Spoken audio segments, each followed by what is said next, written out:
And let's very quickly consider this multiple choice question.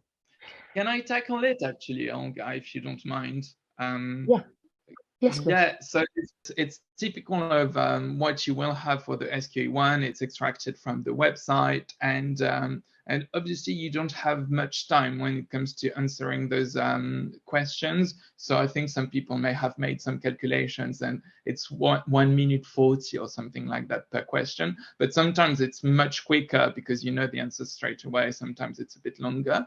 And so here is a really good example. I'm just going to read it. So the question, a company buys drums of an industrial cleaning acid from a woman and stores them in its factory. The drums are not suitable for the storage of the acid, and the acid leaks, causing damage to the floor of the factory. A company employee sees that damage to the floor is being caused by the leak, but fails to move the drums.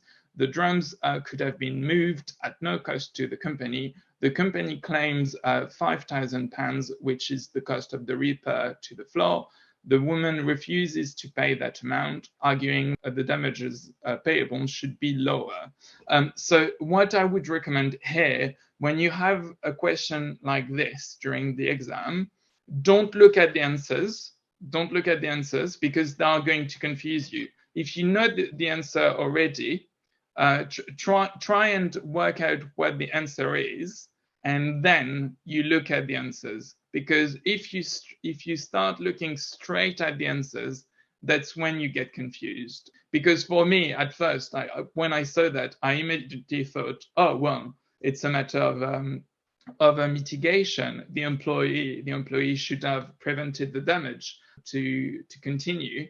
And so then I looked at the answer. For me, the answer was clear, and so I saw the first answer, which was yes, because the company is under a duty to minimize its losses by moving the drums. And I was like, yeah, that's it.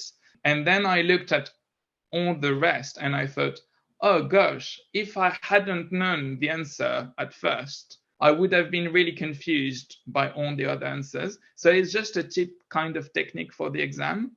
Sorry, To it was just pre-estimate the answer. To pre-estimate yes, the answer before you look, then you may be more confident that you are correct because you don't choose from given options. You know the option. yes.